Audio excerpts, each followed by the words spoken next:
Hello and welcome to Access Paranormal. My name's Jamie Williams. Joining me in the studio as usual is my co-host Jonathan Sullivan. Hi Jamie.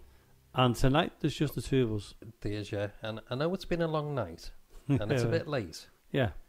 But you nearly forgot the name of the show. Yep. And you also, before you forgot to press record. I know. Well, it was about 2 minutes in, wasn't it? It was hello, welcome to hello, welcome to the paranormal, whatever we're called. And then after that, we'd done it again, and then there was like a 2-minute chat, and then I realised I'd forgot to press record. And so I should have kept it really, shouldn't I, for the outtakes? Yeah. Yeah. Well, we've got a tight show tonight because the first person we're coming on is only on in a couple of minutes' time, and that's Ray Arnold over in Massachusetts in America. That's the one, yeah. And then a minute or two after that, we've got about an hour of David Traynor when he went on the walkabouts with us and we recorded it all. Yeah, it's brilliant that. Brilliant. Oh, really entertaining. And you will hear him saying about recording this and recording that because we were actually filming it at the same time, weren't we? Yeah, we were, yeah. And those are going to be all put together and then split and put onto YouTube. And you say I forget. I know, yeah. You were pausing there as well, weren't you? I know, I was. Well, yeah, they'll all be on YouTube along with this when it gets sorted out as well, won't it? So, a lot to take on this week. Very busy. Well, funny enough, as you know, the show's pre-recorded, and David Traynor was here tonight, wasn't he, doing some stuff? Yeah. And that'll be on his live feed. Yeah, it'll be on his Facebook Live. On his Facebook page and as a live feed, and it was a good 2.5 hour show. I think. It certainly was. In fact, I've recorded down in the cellar what he's done in both rooms. Yeah. So we'll edit the parts where we were all chatting and messing around and that. We might put that on in a later show because we've got that there, or we might just throw it straight onto YouTube. Yeah. We haven't decided yet, have we? No, we'll have a listen to it and see what we get out of it. But it's very entertaining. There was a few of us here. Our group Ghost Quest were here, or some of them anyway, and some of the committee of Mill Street Barracks. Yeah. So it was an entertaining night. And to be honest with you, it's recorded. We didn't finish actually doing that until 2:30, 3 o'clock.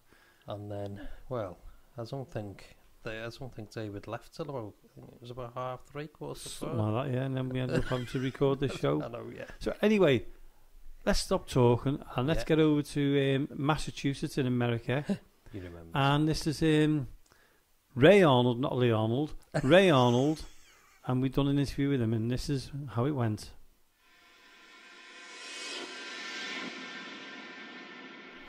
Well, we're joined all the way from Massachusetts there in the USA. We've got Ray Arnold, and Ray is the leader of the Metro West Paranormal group over there. Welcome to the show, Ray. Thank you. Glad to be here. And Ray, tell us a little bit about your team, when you started, how many's in the team, and if you want to, name the team itself. Okay. We are Metro West Paranormal Investigators. We started as a team in 2018. There are 5 of us. Currently, they're not with me right now. They're on vacation. But I am the president of Metro West Paranormal. I also have a vice president of Brenda. Then I have a vice president of marketing, which is Bonnie. And then I have a psychic medium, which is Lisa. And then I have my daughter as an investigator, and her name is Tiffany. So all of us make up a team of 5. Right, and have you, I know you started in 2018. Do you do just the Massachusetts area, or do you get out and about? Obviously we've had the lockdown, haven't we, the COVID stuff and that. Have you been anywhere? Yeah. We will go anywhere, not just Massachusetts, but we'll go anywhere like into Connecticut. We'll go to New Hampshire, Vermont, and down. We spend a lot of time actually in Connecticut area, so that's actually south of us.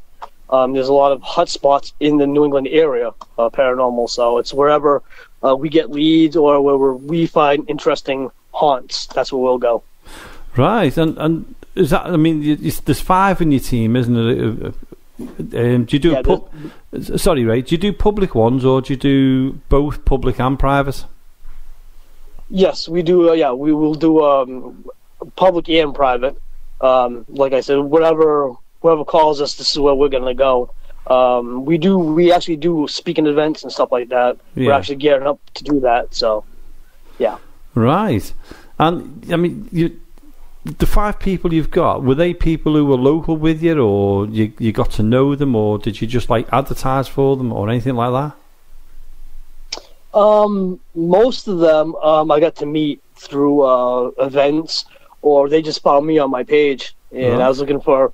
I had openings on my team, so they wanted to join, and we go through a process, and so there's been... like anything else, in 3 years, I've flipped the team a few times because people come and go, Yeah. So it's constantly a revolving door. But yeah. Right, and I guess they're all local to you. Yes, they are. Yep, They're all local. Yeah. So tell us a couple of places where you've been to and what experiences you've had. We've been to a lot of places. The most current one, when we started up January 2021, we were able to go to the Conjuring House, and that's about 7 miles away from here. We weren't able to go inside the building because at the point in time they had the COVID rules that they have to do, like any team that goes in there, they have to do a complete cleansing of the place. So we weren't allowed to physically go inside that building, but we were able to go on the premises and take pictures of the property. I'm John Ray, Amy's team. I've seen the Conjuring House on YouTube. I've seen people go in and do investigations, and it looks really interesting. Yeah, the Conjuring House, they are very busy. They do like tours from 6 p.m. at night to 7 o'clock in the morning the next day. So it's almost like a 12-hour tour that you're in that building. Wow. Yeah. We're taking pictures. If you guys have ever seen the picture of the Conjuring House, there's like a wooden door.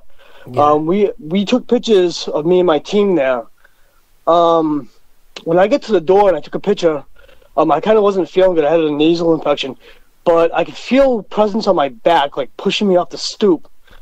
And I said to them, look, I'm not leaving until I get this picture. But to my left is a window, and I could literally feel presence watching us. It wasn't a good presence. It was something evil, and you could feel that. One of my team members, I believe it was my vice president of marketing, she touched the door. And then after that, she was getting a headache. And the headache didn't leave her until we were probably about 10, 15 minutes away from that building is where her headache disappeared. So we were, thinking that the energy got pulled back to that house. Yeah. But in our pictures that we have, you can see in the windows, you can see faces in those windows. Oh, wow. So that's good. Yeah. And that was just the Conjuring House. And I mean, that was the Conjuring House. And as you know, right, it's a very famous place anyway. And obviously, do you think it's because of the amount of people that go there, the energies are still high? I guess according to the homeowners, Corey and Jen, that own that building now, there has only been 3 deaths on that property. One was, I think, back in the 1800s or so, someone froze to death on that property. But there's only been 3. So, I know the Warrens have been there, so just being on that property where the Warrens have been was a great, it was a surreal moment, to be where they have been, because they are the grandparents of the paranormal. Yeah. So that was pretty cool to be there. Yeah. Spot on there with that. I mean, there's lots of haunted houses up on that main road there as well, isn't there? That I've seen. Yeah, the house itself is actually a nice house. It's actually a wooden colonial house. It was built in the early 1700s, so it's all that wood siding. It's a very nice house, Yeah.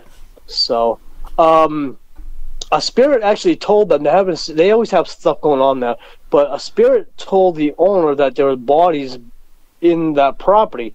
So he said to me, he says, we knew that the bodies were not in the walls of the Conjuring House because the walls are so thin. He said, so what I did is, he said, I hired the ground imaging sonar, and they actually scanned the whole entire property in the backyard and the sides, and they found it would be, if you're looking at the house, it'd be the right side of the house where a stone wall is, and they have flags to this day. They're green flags. indicating where bodies are buried. All right. Wow, so back in the day, it wasn't really uncommon to bury people on your property. Now you can't do that, but then you could. So I believe that's still an active investigation for these guys. So I don't know if they're gonna, move them or not. But yeah, because in the UK we've got a lot of history. Would there be anywhere in the UK that you'd want to come in and do an investigation in? What was the question about the UK and would there be anywhere in the UK that you'd want to investigate? Where would I like to investigate the UK? Yeah. I'm not really too familiar with certain places you guys have out there, but I do know there's a lot of. Do you guys have castles and stuff like that out there? We do. We have got plenty of castles. Yeah. Sorry, Ray. Just to introduce you, you've got me, Jamie. You've got Jonathan, my co-host, and you've got James Anthony, who's just disappeared out of the studio for a little bit. So we'll be back in a little bit, just so you know who's talking. Yeah, we've got quite a few places in the UK. Where we are now, I mean, you can look this up on the internet. It's called Mill Street Barracks in St Helens, and it's a very haunted place. It's one of the top places, isn't it, where people come. We're fully booked right the way through the year. That's one place you'd love to do anyway. That's me just being a bit biased. Yeah. If there's a place over in America where you are in the USA, whereabouts would you like to to get into to do a full investigation there? Oh, we have a lot of places in the United States. Where I live, New England area, Massachusetts area is the oldest part of the United States of America. So this is where they all came, then they started, and they moved further west. So we have a lot of historical places. We have also the Lizzie Borden house, which is very famous, where one of the girls, she killed her father, and I believe it was a stepmother. She killed him with an axe. Oh. That's very famous over here. And that house today is still haunted. Wow. So yeah, that's one of, actually, it's on our to-do list to get out there, and it's really, I think it's about an hour from where I live. So that's one of the places where we'd like to go check out. Mm-hmm. There's a lot of places, though. There's a lot of places, from haunted battleships to,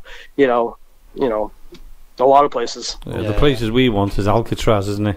Oh yeah, I'd love to go. Yeah, Alcatraz. Yep. Yeah. Yep. Now, tell us. I mean, sadly, your team's not with you because they're all on vacation. Are you the only one who's not on vacation out the whole team there, Ray? I am on vacation. I'm not really doing anything. It's actually my working vacation. I do things around the house, but these guys are out and about. We're going to be reconvening in August. We're all going to get back together again. So I figured, if you have people here and there, let's give them the time off and let's all get back together back in August. We'll be ready to go. No. I started this team 3 years ago, and I have not stopped. I've been busy almost every single day doing something for this team, whether it be like merchandise or hanging, talking to you guys. I'm always doing something, even though that some of the team is not with me, I'm always doing something. It's in the blood. It's always in the blood, isn't it? Once you get into the paranormal, there's no getting out of it, really, is there? Oh, no, there isn't. And I have abilities to speak to the spirits. And they told me that. They said, look, it's something that you wanted, we picked you, just so you know, you're not getting out of this. Once you come down the rabbit hole, there's no getting out. So you understand that. And I said, I'm fine with that. Right. So it's been a joy ever since. It's entertaining as well, isn't it? But, Ray, you were just saying that you're really into it.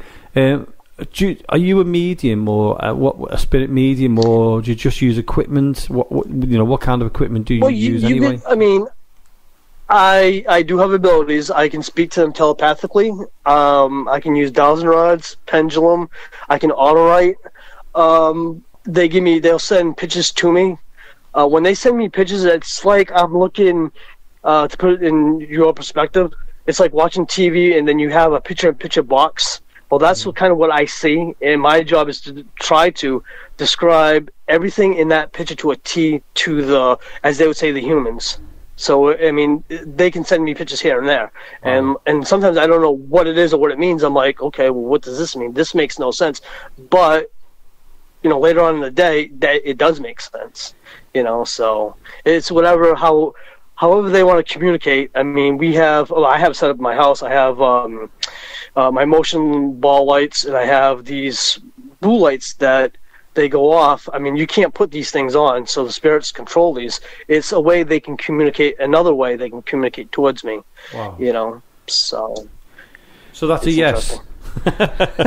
Yes, that's a yes. Yeah. That's incredible. I mean, you must be every single day. You must be inundated with spirits coming through to you. Yeah. I mean, I can channel. Right. But no, I do have the ITC aspect of it. I do have the RIM pod. I have a K2 meter. I have 2 spirit boxes. I have one S box, if you guys are familiar with this, and I have one SB7. Yeah. I'll just go through some of the stuff I do have, and so you guys will have retrospect with what I have. It's going to be almost a lot like you guys have. I do have 2 grid systems. I have the pen system where it's those dots. Yeah. But I have another one, a laser grid, which is square. It's all squares, so the closer you get, it'd probably be like an inch by inch. But when you back off, say I'd say about 10 feet, these squares get about 9 inches by 9 inches, which is very, you can use this for documenting. You're able to judge how high an entity was, or, it's able, when you go back to debunk your findings, you're able, and the whole team you can look at that, and you say, okay, well, maybe this was this high, Yeah. Mm-hmm. And I also have a floor imaging camera, which I carry with me. Yeah, I've got this allows me to see, it allows us, I mean, you can't see through the walls, but you literally can see bays where the 2x4s are and the rafters. You can see pipes and all that good stuff. So we're able to detect from the heat, from spirits. And the thing about spirits is that even if they're around and they say if they sat on a chair, that energy, or even a human, the body heat stays for a while. So when I come up with my camera, I'm able to find that, and it's usually white, like handprints and stuff like that. You can see that. Wow. So it's a nice tool to have in our arsenal. Yeah. So we have probably about the same thing you guys have. Ray, I just wanted to just ask. I mean, obviously, you've been doing this for quite a while, and certainly myself and Jonathan and Jamie have, and I think we're all believers that the more you look into this area and the more you kind of come across, different energies and stuff, I think you do become aware of what you perceive different things as feeling like. So kind of when something's negative or something's positive and things. And from your experience, what would you say has been the scariest thing that you've come across so far? The scariest thing. Now the spirits know that I'm doing this. They actually know if you're a paranormal investigator or not. Yeah. When I went to a location, it was a cemetery. They called Spider Gates. It's actually in Central Mass. We didn't have any equipment on. I mean, they tell you you can't have anything, but we do. Because it's a haunted cemetery. It's well known. Yeah. My vice president at the time had the SB7.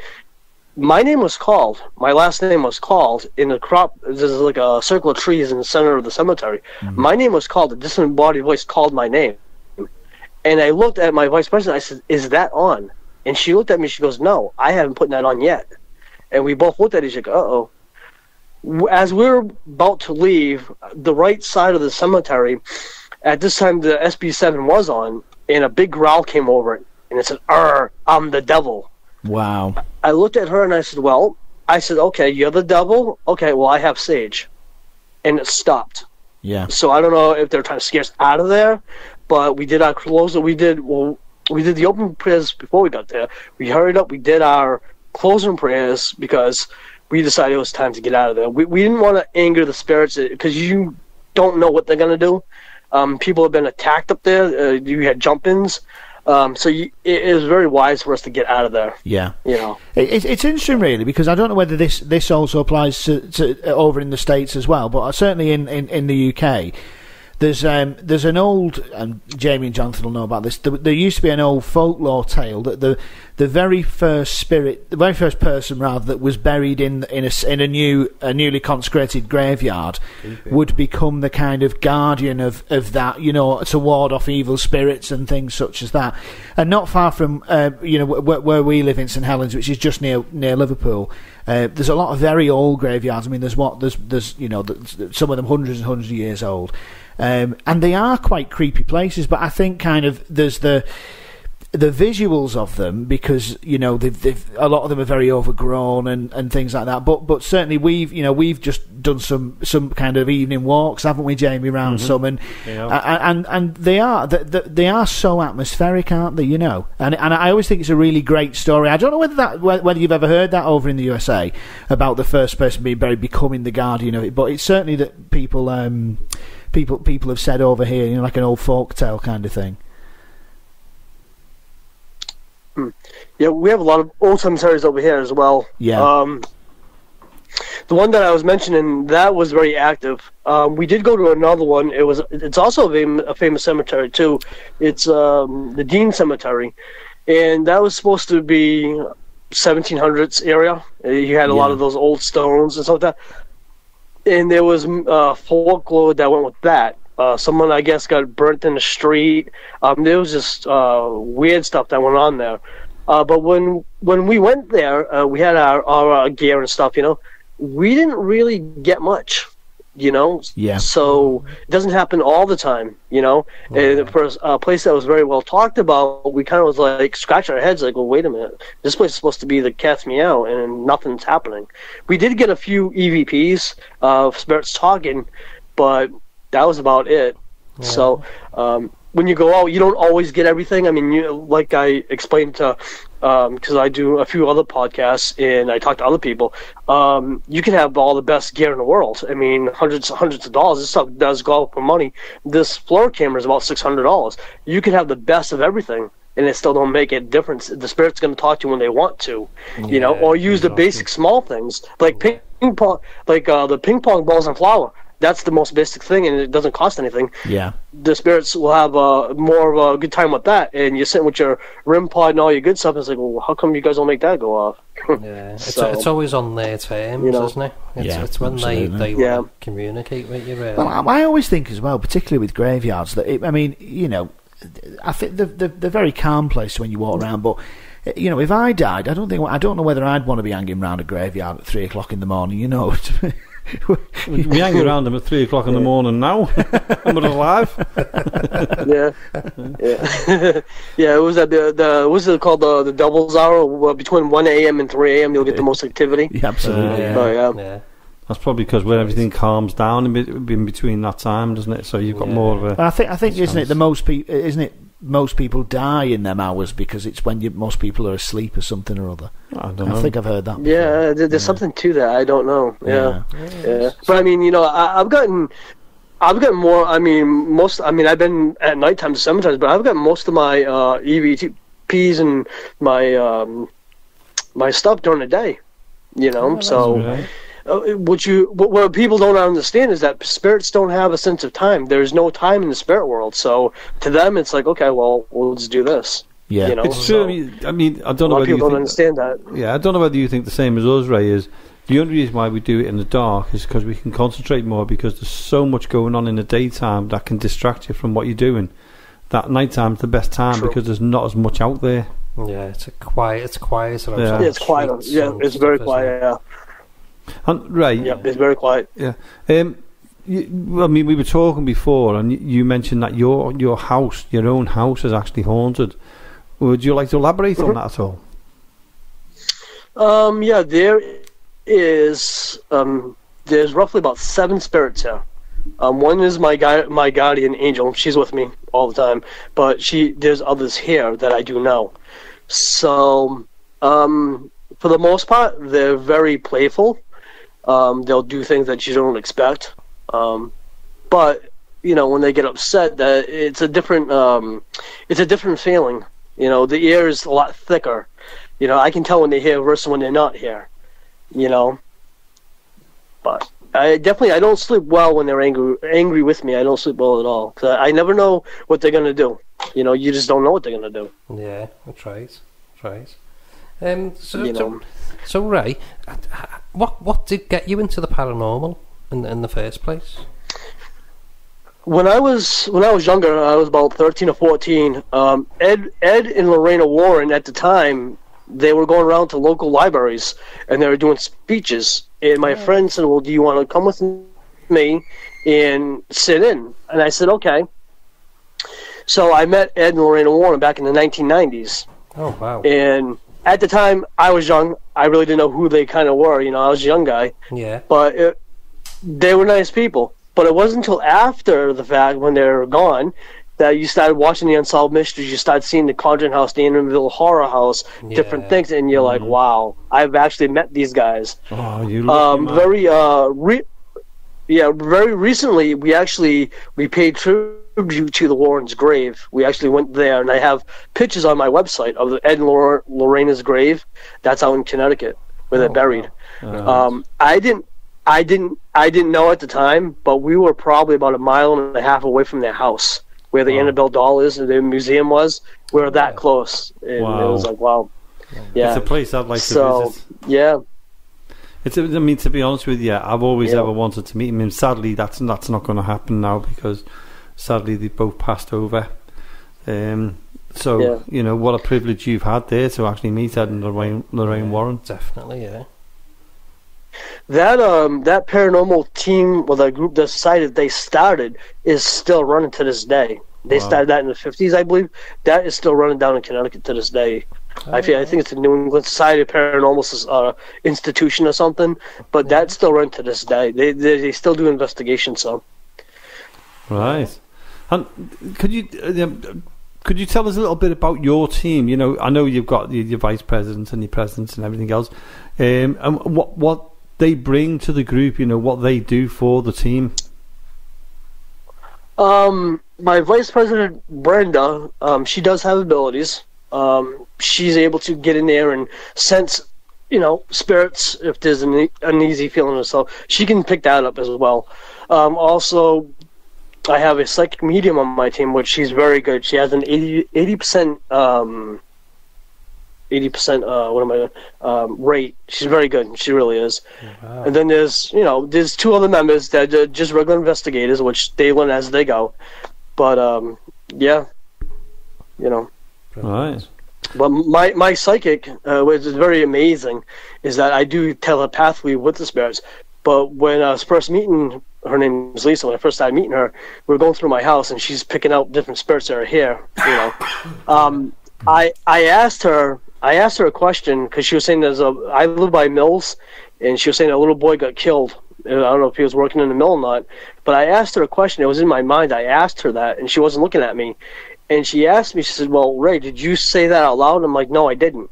So for me to telepathically talk to a psychic, that was pretty. We were on the same wavelength that day, so that was pretty cool. That's amazing. Yeah. So you work together. Yeah. You can telepathically work together as a team like that. Yeah. I was only able to speak to Lisa. That's a psychic.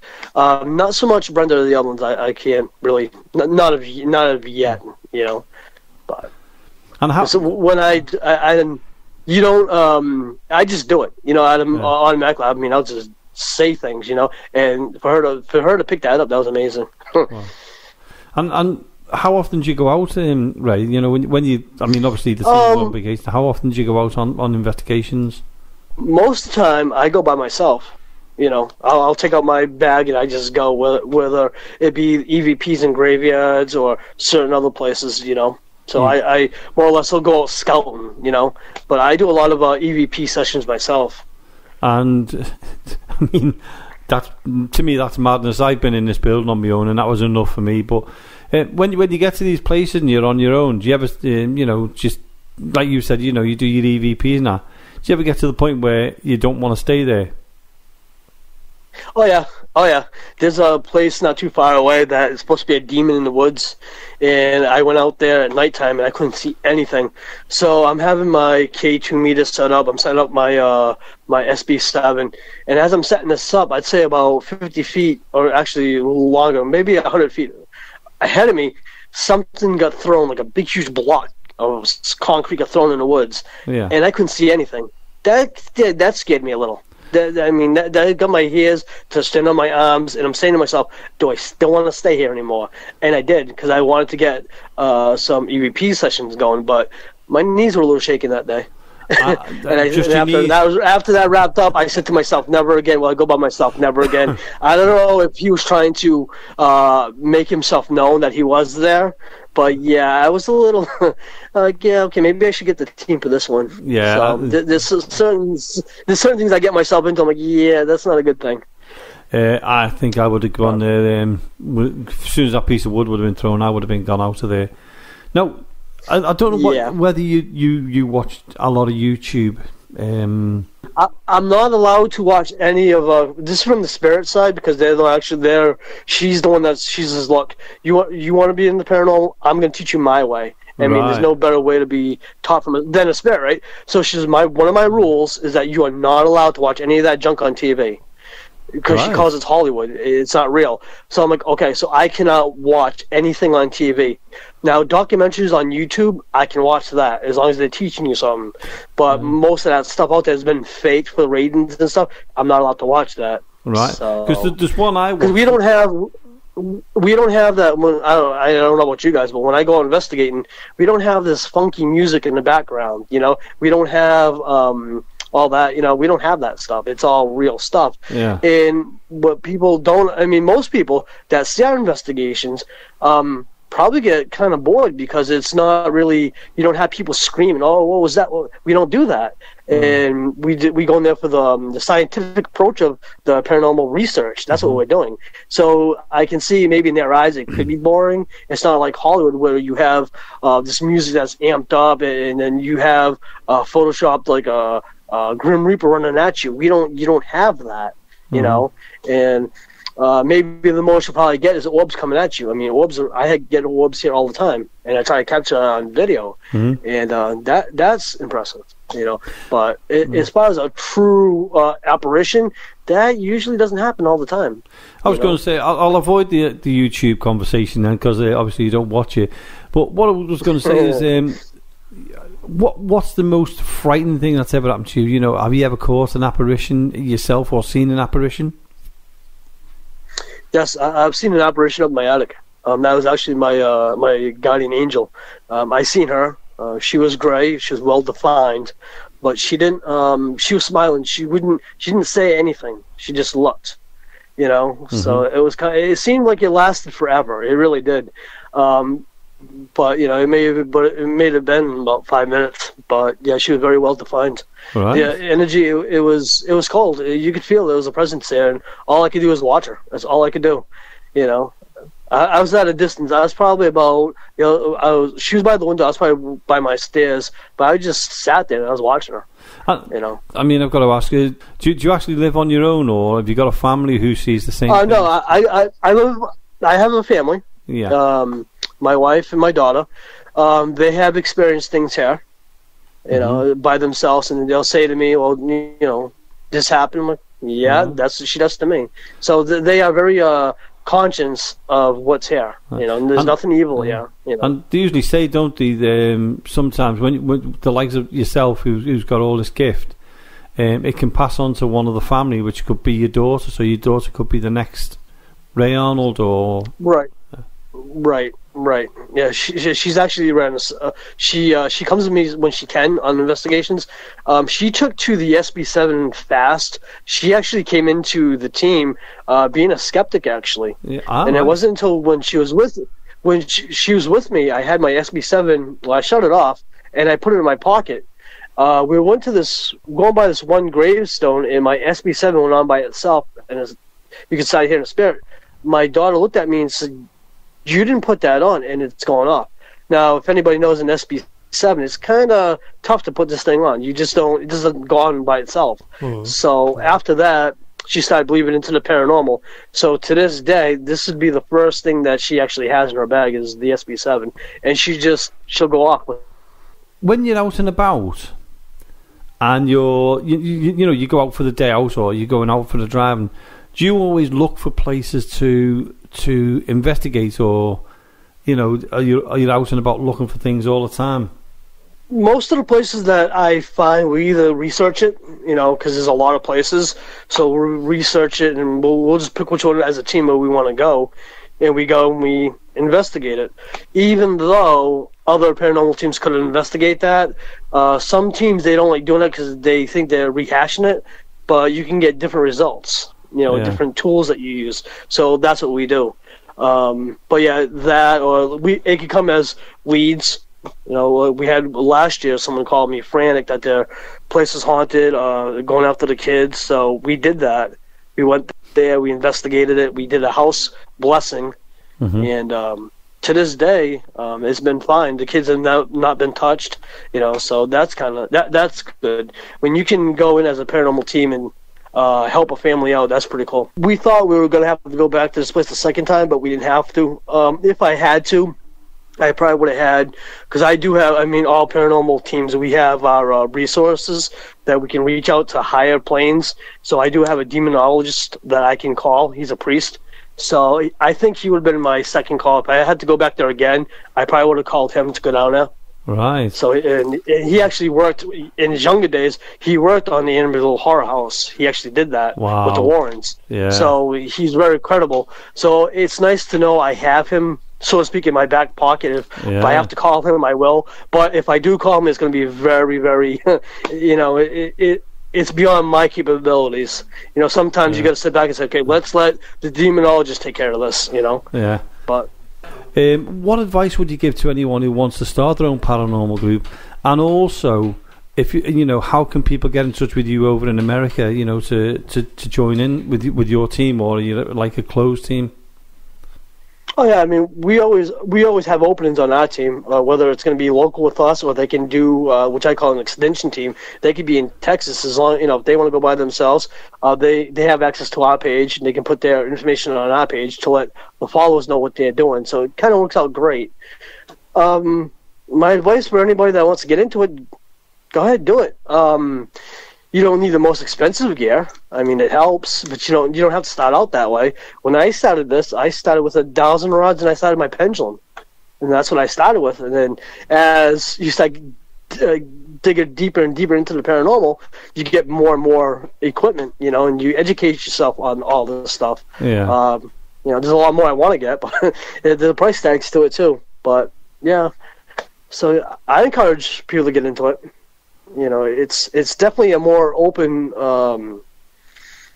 now than it was like 25 years ago. 25 years ago to 30, you didn't talk about the paranormal. They thought you're crazy and you're a nut job. Now you talk about the paranormal, and it very amazes me that probably 1 out of 4 people have had a paranormal experience, and they're like, oh yeah, well, when I was younger, I seen this.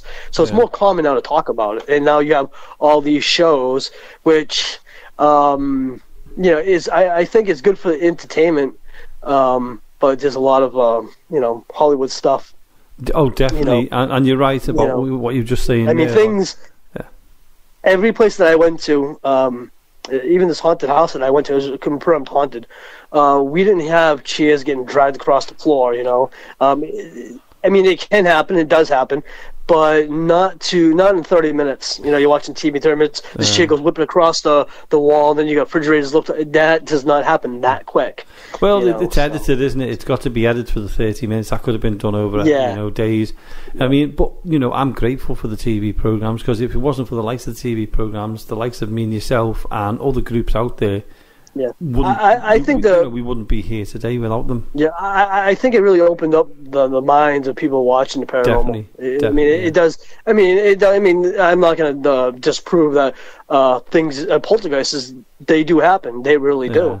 Yeah. We have a lot of cases in Massachusetts and in Connecticut where there's a case that actually the Warrens worked on as the haunted in Connecticut, where they actually went to this house, and they went in there with a group of paranormal investigators, also police and firemen, and they walked into this house, and literally the refrigerator is a 1970 refrigerator, and these things are heavy, very heavy. They don't make them like they do today.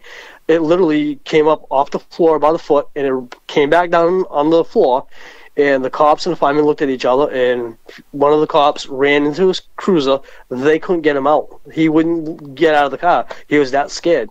Right, what I'd do is I'd like to thank you, and we do apologise for all the interferences we've been given tonight because of the storms we're getting and everything else, and we do appreciate you coming on. Is there any way, can you let us know how people can get in touch with you on like Facebook or anything like that before we leave? Yeah, we are on Facebook. It's Metro West Paranormal Investigators on Facebook. We do have a YouTube page. Yeah, that's Metro West Paranormal Investigators. Or they can reach out to us at Metro West Paranormal, P.O. Box 121, Southbridge, Massachusetts, 01550. Fantastic. And Ray, thanks for your time. We do appreciate it, and we know there's a bit of a difference in the time zone here, but we do appreciate you. Yeah, it's okay. Taking the time to come on. And please, we'll get in touch with you again. We'll get you on again. I appreciate that. Oh no, you're welcome. Ray Arnold, thanks you so much for coming on. We do appreciate it, and we'll speak to you again soon. Thank you. And that was a good interview there. Ray Arnold from Metro West Paranormal. Hey, Jamie. Yeah, sorry. What are you doing there? I'm having a drink. My throat dries up, as you know, so that's what I was doing, didn't I? Yeah, he was a nice chap, wasn't he? Yeah. What am I like? Chap. He was a nice old chap, wasn't he? He was jolly good. Yeah, but yeah, he was a very interesting man, and I enjoyed him. And he's quite active on Facebook as well, I've noticed. So yeah, he is. Yeah, get over there, get onto him, and his name is Ray Arnold. Metro West Paranormal. Yeah, and he was good. All his team on holiday. I know, yeah, just him left, but he was still hard at it. I know, yeah. Well, he never stops, does he? He was saying he doesn't stop at all. Yeah, it takes all his time up, doesn't it? I know, not like us. I mean, what time? What time it is now. I know you're listening to this between 8 o'clock and 10 o'clock at night, and if you're listening to it later on in the early hours of the morning on L35 Radio or on our podcast or anywhere else it might be. But I couldn't resist that. It is now 4:45 in the morning. Don't look at your watches. That's for us, not for you. That's our time. So don't panic and think that your watches aren't working, because they are. And we're not in America either. No. You might as well be, though, at the time we leave this place. So in a minute, we'll be going over to our great friend now, David Traynor, Spirit Medium. Yeah. Very entertaining. It's really good, wasn't it? I mean, we walked around the building with him, didn't we? And he was doing all this stuff, and he was like a show, wasn't things it? It's like a personal show. Absolutely brilliant entertainer. Brilliant. Yeah, he was. And I mean, when he first came, we first met him. It was just like we'd known him for years. I know. It's so friendly. Yeah. Really he is. Really nice. And if anybody ever gets a chance, go and watch him. Keep an eye out for where he's going, because he'd be great to go and watch. I'm going to go and watch him, because I'd love to go and see him. I was going to go and watch him, and then lockdown came. Well, we'll sort it anyway. Yeah. Anyway, that was. Anyway, on that note, let's listen to David Traynor when he came here to Mill Street Barracks. Hello, welcome to Access Paranormal. Now today, we've got David Traynor in the building here at Mill Street Barracks. That's David, as you can see. Over here is Jonathan, my co-host. And what we're going to do now is we're going to do a little bit of a tour, because David's never been in the building before. So we're going to go on a nice little tour of the building. And David, off the cuff, you turned around and said, let's go round and let's do this. So I'm going to go over to you now, Dave. Thanks, I'm really excited. I originally grew up in St Helens, but I knew nothing about this barracks whatsoever. Nothing at all about it. But as you walk in, it's very, very active. Very active. Even as I put my hands out in the energy world and the atmosphere around us, you can actually feel spirit around you. The energy of this particular room is in some way, and as I look into the energy world and the imprints which are in the atmosphere, I can see that there would have been beds and curtains, and that would have been used, this room at one point would have been used for either where army or soldiers would have slept, or indeed would have been dealt with in some way. But this room is very, very active. And when you put your hands out here, you can feel that energy, that energy coming in, you know, and because obviously they know that I'm a spirit medium, you can feel that coming alive. And just through here, this room, if you are we all right to walk through here? Feel free, carry on, yeah. Just as we walk through here, this room is haunted in the greatest way. When you walk through here, and you can feel the tension. Can you feel that? Can you feel it? It's very, very, very oppressive. And if you put your hands near the walls, it's cold. It's very oppressive, and you can sense that there's lots of energy around, and lots of spirit, not only residual energy, but spirit that still resides here is still in today's world from yesterday, and it's very important to say that. And I feel that they could have put some bodies in here. I don't know why, but I'm seeing stored bodies for some reason. And I'm just seeing them, and I feel I want to say that it feels quite creepy in this part of the building. So if you can come in a bit more, Jamie, and I'm gonna just through this door here. Is very, very creepy, everybody. And I'm going to say, I wouldn't like to spend a night in there on my own. It's so creepy. So what we're going to do is I'm going to go in there, and what we'll do is we'll ask Jamie to put the camera light on, and then we're going to go in and let's see if we can attract some energy and some orbic entity, and let's see what goes on. So let's go through here, and it's buzzing here. Here feels buzzing at the moment. I'm like, whoa, this is alive. This is like alive. And when we go back here, it's like, whoa. Come on, spirit, show yourselves. Let's have some orbic energy, some atmosphere changes. Come on. Oh, wow. What I'm feeling now is in some way, this is like a through walk for spirit. So I wouldn't be surprised if we've not heard footsteps, activity, lots and lots of energy. Whoa!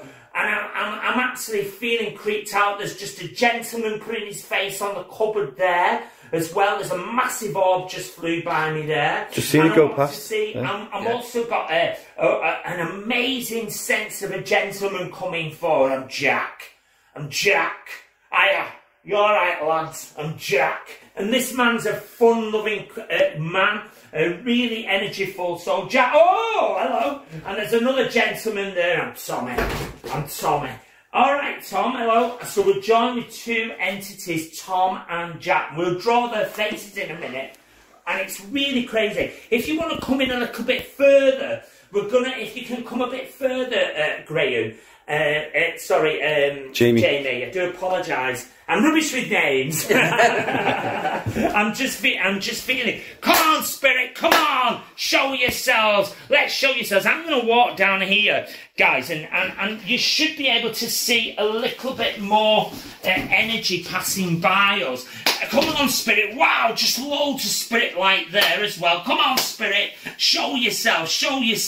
Are we getting lots of activity there on camera? Getting loads of orbs going through. Yeah, it's very, very active. This space here is one of the most active spaces here, just in this part of the building. And as I say, this will be a walkway. There'll be some reasoning why bodies would have been collected, stored here at one point for some reason. I have no idea. I don't know the history of the place. But what I do know, this place is on fire. And it really is. And when you come down here, I'm like, all I can see is the outlines of spirit faces, just all on the wall here. and it feels absolutely energetic. So I'll tell you what we're going to do. If you can see, can you see lots of activity in orbs again, Jamie? Yeah. Lots and lots. Come on, Spirit, show yourselves. Let's wake it up, Spirit. Let's rock. Let's have this place on fire. We want to know you're there. We want to make contact with you. We know you. We love you. We come here in a good sort. We come here in a good heart. We're coming from a good place. Come on, let's see you. Let's see you. That's the one. It's starting to come alive now. Can you feel that? Yeah. We're coming. We're feeling the energy change, the dynamic change of the building, and we're coming in a good space. We're genuinely not only ghost hunters, but we want to find out about you. We're interested. We're interested in why you inhabit here, why you're here. These were my happy times. My happy times here. I'm Jack. I'm normally upstairs, but these are my happy times here. In here. Absolutely. And these spirits are really, really energetic. They really want to let themselves be heard. They want the public to know that they're still around, and they want them to be able to be brought out and speak to the public, you know, in their world, in the energy world. They are still part of our lives, very importantly. Let's go back out and let's see if we can draw some of these. Is that all right with you? That's absolutely fine with us. Let's go. Hey, come on, Jack. Show us yourself, mate. Let's see you. We really want to see you. And I want to say to you, as he comes forward to me, Jack, he's just told me to say that he's very, very happy here. And he's told me to say that he's happy to show himself in a greater way. He loves the public, he's just said, especially the girls. I was one for the girls, me, David. Oh, hey, I'll tell you what. I really love these people, really. And he's just making me connect. And there you go, there's Jack. Absolutely, Jack. Wow. Okay? Yep. Now, let's see if we can draw Tom. Tommy, are you there, please? Are you there? We'll just make sure that because what you can do then is if you put that out, you can ask Jack's family, would they like a copy of that? And you've got it. Okay? Tom, are you there? I am. Hello, Tom. Nice to see you. Very warmest of welcomes, Tom. Yes, nice to see you. You're slightly quieter. You're not as animated as Jack, are you? No, mate, I'm not. Oh, bless you. Okay, can you tell us a bit about you? Anything about you? Yeah? I come from the Par area in St Helens, do you? Oh, wow. And I used to be down here a lot. I used to be helping out a lot. But I couldn't serve. Why could you not serve? I had problems with my tummy area. Bless you. And you're Tom? I'm Tom. And there you go. There's Tom. He had problems in his tummy area, couldn't serve, and used to come down and give his duties, his best here in this barracks, serving the forces who resided here. And there he is. Ladies and gentlemen, in the background there, you can see a lady. Her name is Joan. I've just drawn her.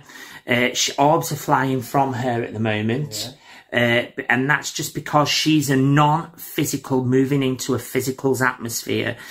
She's very interested in Jamie. Jamie's on the camera and John's at the side of me here. And she's just sent a lovely heart from her orb from her heart to say hi to you. Did you see that? Hello. I'm seeing things come towards us. Yeah, and all this is Joan. As you can see, if everybody can see, she's got lovely white grey hair. She's got a lovely white blouse on here. Her chest is there, her shoulders are there, and there's her face, and there's her hair.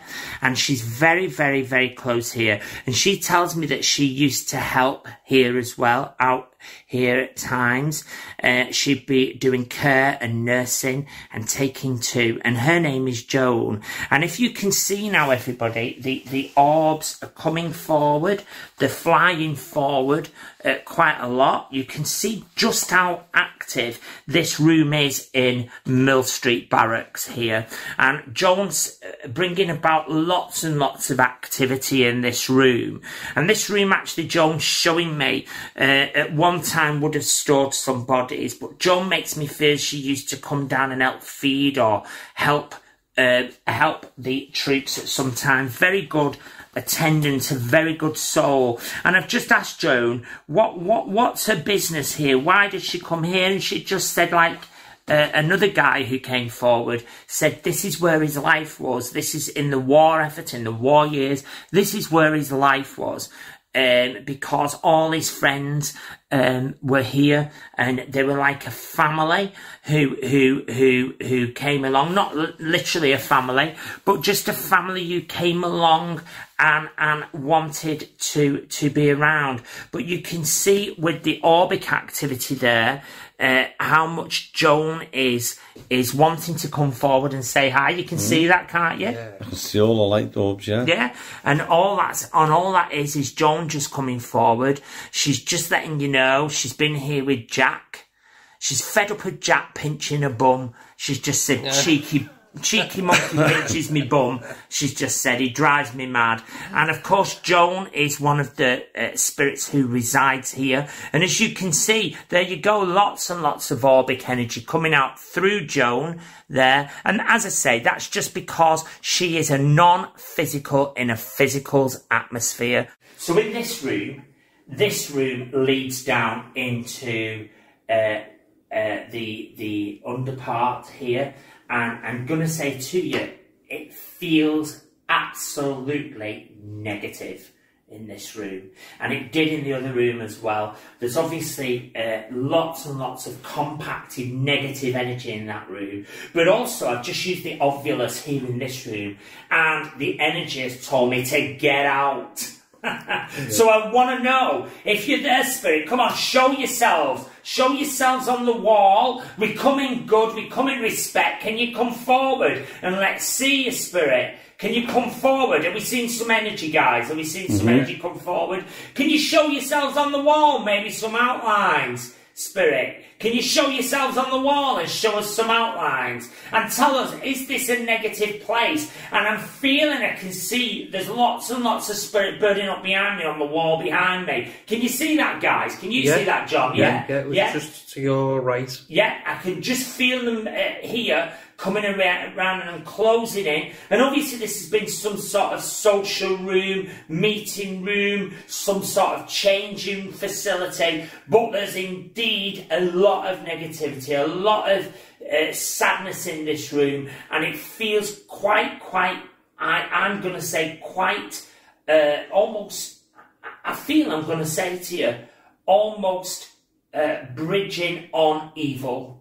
But the negativity is really overpowering and overwhelming. Is there still a lot of activity there, guys? Can you see activity? It's gone calm at the moment. Don't worry, because when you look into the background, it feels that way. But it's almost like they're starting to leave us and walk through into this space. And you say this space is an underbuild, yeah? Mm-hmm. Yeah? Yep. So what we'll do is we'll go down in there. And we'll see what comes on in there as well. But this is kind of this. So this blue door here is the door. And you say not many people go down there. Not many people at all. Okay, but obviously there must be some reason why the energy is making its way down there. Because it's almost like you can feel the atmosphere beckoning us to go from this room to that room. So there's a feeling of negativity in this room. This is a negative space for sure. Mm-hmm. All right. Let's go down there. Let's see what goes on. Do you want to open the door, Jonathan? Yeah. Yeah. I'll just. Do you want the light on, David? Because it is pitch black down there. Yes, you'll need to leave this light on. Yeah, no problem. All right. Yeah. Let's. The light's to your right, Jonathan. There. Okay. There. All right. So what we're going to do is we'll go down there. I'll go down there with Jonathan and yourself. And this cellar feels absolutely oppressive. It's very, very negative. I don't know what's going on down here. I'm hoping I'm going to find out. I'm going to ask the spirits to come forward. I have just seen a soldier and a lady down here. So it makes me feel quite I do feel quite sad here as well. And I want to say to you, down here as well, I feel that in some way secret situations went on. I don't know whether there's a secret room or a secret passage or a secret room under this space, but it makes me feel very negative. Is there any activity at the moment? There's a lot of orbs, right, coming up the stairs. But you were just saying then, David, about a secret passage. Yes. Now, behind you, on the wall behind you, there is a bricked up window. Now, we know that the building opposite, which is Jam Studios, yeah, they have a tunnel going from there to here. Right, okay, I can see, that's fine, because I can see a secret passage for some reason. I'm also going to say to you, all right, this room could have been a place where some of the soldiers came with girlfriends just for a bit of private time as well. I want you to remember I've said that. But also, this space, it feels like also there could have been, I smell death here. So I feel like there could have been either dead bodies stored here as well. But it does feel quite oppressive and quite negative. I'm seeing also, for some reason here, I'm going to say also there could be either a priest or a nun who would have been down here at one point. Now, whether this place leads out to the historical church nearby, I don't know, but it feels like there's like a sense or energy pulling me back here towards that passage. So can you see there's lots of activity there, is there? Yeah. Yeah. So what we're going to do, and I'm just going to walk slightly backwards because obviously the lights are not on. And you can, if you can just come sort of kneel down the stairs a bit. Oh gosh, it's really active now. There's a lady praying on her knees over in the corner there, a spirit lady. Is the activity starting to grow? It's gone calm at the moment, but I'm just coming down to come on the stairs. I'm off the stairs now. Right, I just know that this is a passageway here behind me. This passageway leads back, and I'm feeling the energies pulling me back. So there's some reason for that passage. There's some reasoning behind that passage, and I can feel the energy pulling me back. I'm also going to say to you, there feels over here lots and lots of spirit around me here, and I feel I'm going to say almost a sensation or a feeling of a lady would have prayed in that corner there. Okay, now I'm going to say what they're showing me now as I'm trying to regress back through this building. I'm going to say to you that there could have been nuns nursing priests and nursing army veterans for some reason, or army people here. And I'm just seeing also, as I come down here, has it become active again? Yeah? Just down here, I'm seeing that there's lots and lots and lots of, wow, almost, I'm going to say that there must have been a storage of bodies here. There would be the passage which goes through. I'm sorry, I didn't know that there was a passage here, but they bricked it up, like you've said. And also, I'm going to say, in this space as well, I feel I want to talk about where a lady could have come down here. A lady, it's almost like I want to say she's quite emotional, this lady. I feel that she would come down here as well. And I feel quite saddened, really, for this lady. Quite saddened. And can you see the atmosphere changing around me right now? Because I feel like there's a lot of atmospheric change. Is that right? Yeah. Yeah? Can you all see that? Yeah. Yeah? And I'm seeing, if I was to stand here too long, you'd start to see the image of the imprint of the spirits on mine, because there's a lady trying to bring her face forward on my face and take over. And I'm going to just still my face and see what goes on. Is that all right with you? That's absolutely fine. I'll come a little bit forward and see if we can get a bit closer for you. The light's not too bright on you, is it? No, that's fine. Just still the atmosphere. And let's see if... Come forward, dear. I'm here in the name of Mary. Come forward, dear. Come forward.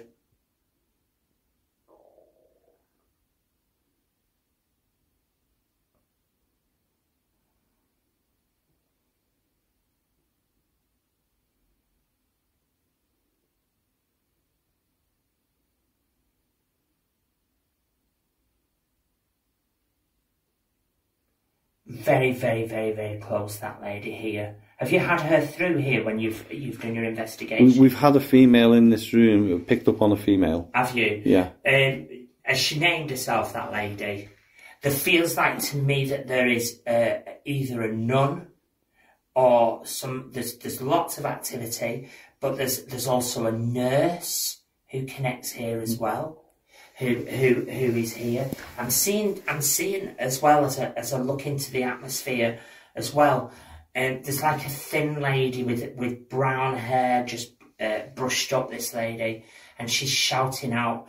But there's some reasoning why I come down here, and I feel I want to walk. That sounds mad. I feel I want to walk. If only I feel I want to walk through the wall, and I feel that there's a way out.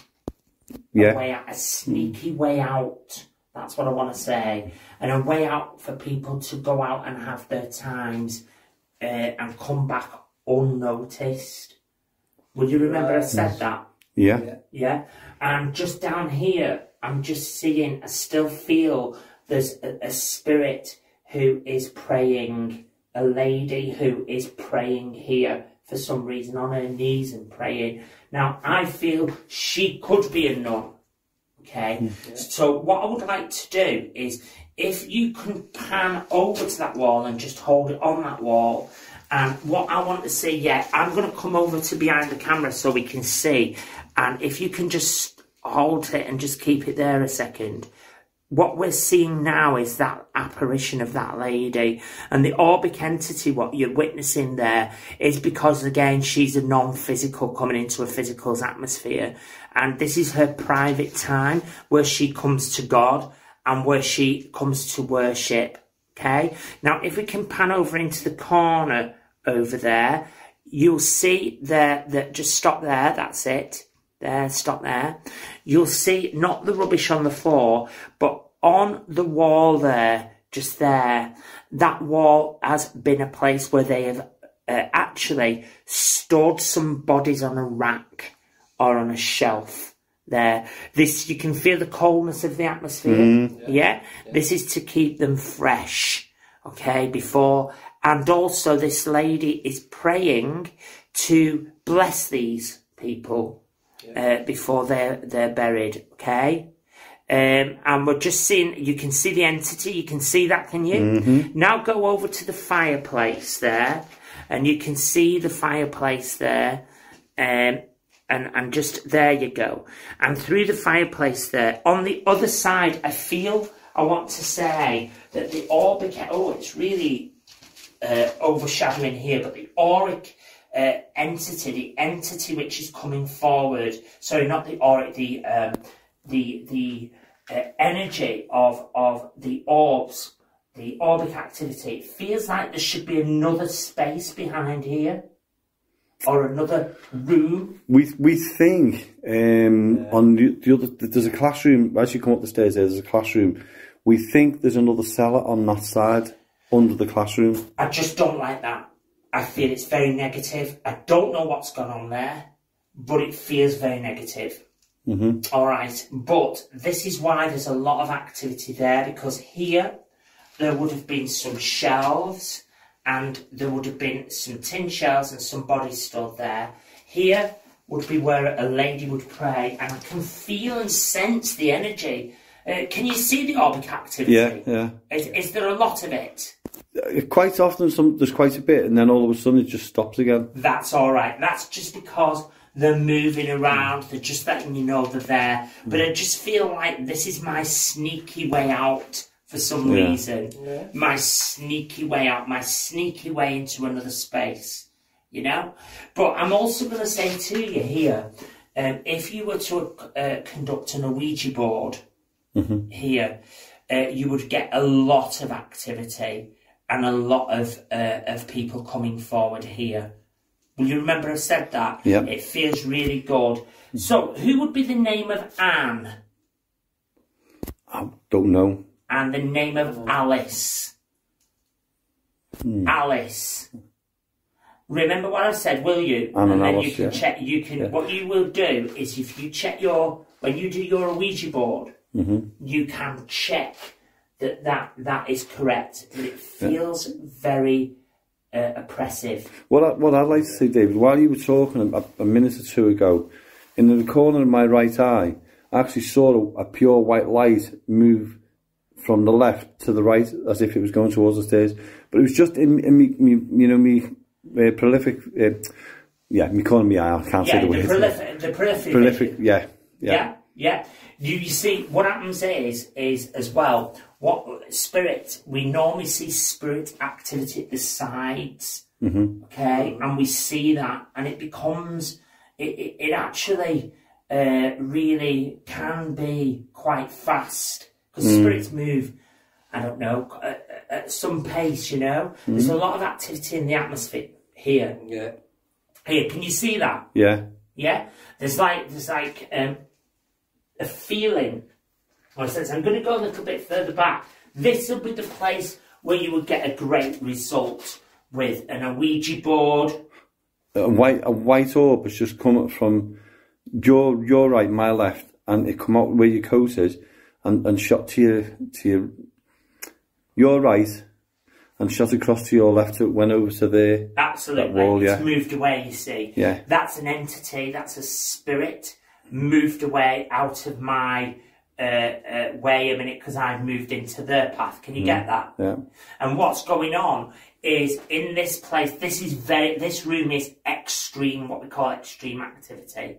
The same as the other little room, okay? It is contained, but there's a lot of here when this building was being used, okay? And I don't know the history. I couldn't tell you the dates. I would imagine maybe the 1800s, maybe 1870, 1880, something like that. It was built in 1861. All right. And I'm seeing that this room would have been used for multiple situations. It was at one point used, as I say, as a cool room. All right. Possibly if people had passed away upstairs, they'd be stored here. There was the passage out. It was a private room as well. It had multiple purposes, this space. Okay? But what I will say to you is that there is a lot of spirit that still is in visitation here, because it is like almost like a war family, if you like. And that's what's going on here, and that's what we're seeing here, and you can still see that activity. Yeah. Yeah. Now you just said something there, David, about a war family. Yeah. And one time we were in here and we were talking, and I said, I wonder if this was used as an air raid shelter at some time, because it's below ground. Absolutely. Absolutely. This absolutely. In actual fact, I have one of these under my house. All right. Yeah, absolutely. It would have been used, it would have had multiple uses. Okay, multiple uses. But you see, of course, in the war, when it was the Blitz, 1914, 1916, that type of time, you see, when the bombs were dropping here in St Helens, if they made their way underground in the cellars, there would be an easy access out. Can you get that? Yeah. And there's the easy access. Yeah, and that would be the easy access house, absolutely. But it wasn't always used for that. And that's the thing. It's had multiple uses, this. And this is why you are getting lots of activity. Right.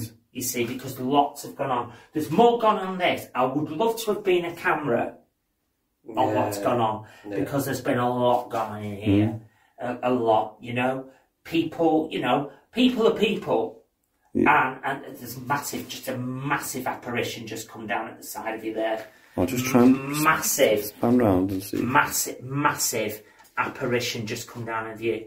But in this room, I would say again, this is one of the most haunted rooms for sure.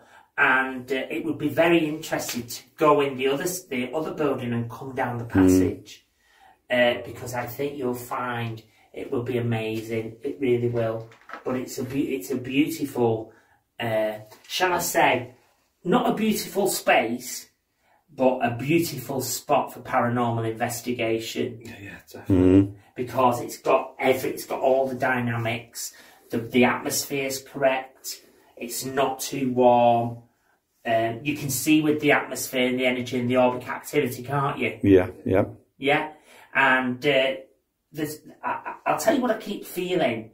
I don't know whether you can feel this, John, or yourself, Jamie, but I'm feeling like I've got lots of eyes on me from the spirit. We say that, don't we? We feel as if we're being watched. We've Do you? been down here a couple of times, and that's what it feels like. I feel like I've got lots of eyes on me. Can I just show the people?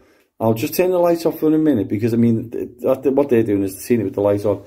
This is how dark the building is.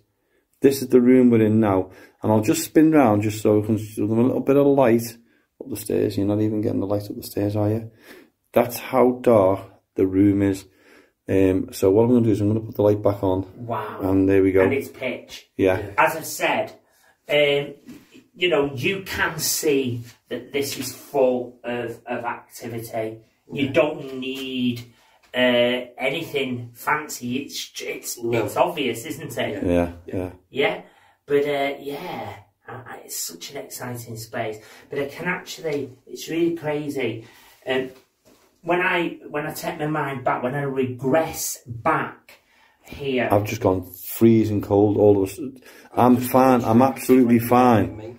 But you were sweating before upstairs. I've just got absolutely all of a sudden. You know, like they say when somebody walks through you. Yeah. Absolutely freezing cold. That'll be exactly what's going on. But just in this corner, I can actually regress back and see bodies there and somebody praying there. Well, it's funny because when we do the investigations in here, even when it was me, you and Lee that time, then there's me, you, Marie, and then Jane's being in here. None of us stand over the wall. See where the wall what's got Jack on it? Yes. And now you brought Jack's name up. Now, the first time we ever come down here, we didn't know anything about this room. I mean, obviously, and suddenly we've been picking up Jack and everything. Now, I'm not a medium or anything like that. It's other people who said, oh, we're getting the name Jack and that. When we come down here and found Jack on the wall, it was like, and nobody'd been in this room. No, it's a very crazy room. Yeah. I've got to say to you, the room itself to me is extremely active. It really is. But up the stairs and at the top, I don't like that room. I don't like the other room. It's very negative. It's got a lot of negative residual energy. Do you have any poltergeist activity here? Well, strangely enough, the last couple of weeks, we've had nails and stones thrown. We've never, ever known it. Now, we've been coming here since, early 2000. Is this in this room you're talking to? No, another part of the building. We've never had anything thrown. I think we had one thing dropped in here, didn't we? We wasn't sure about. But we've never had anything where anything's been thrown or anything. Yeah. We always feel as if there's something either near the stairs or in here. Touched. Yeah, we've been touched on the shoulders or I'm just going to say back. to you as well, there's a gentleman trying to put his face on your face, Jimmy. Now. Is there? Yes. He's just told me his name's Ken, and there's somebody called Robert as well. Ooh. If you can, are you feeling cold? I am, yeah. Yeah, he's trying to actually overshadow you and take over you at the minute, just where you are. is just taking. He's actually been bouncing in and out. I can see him perfectly clearly.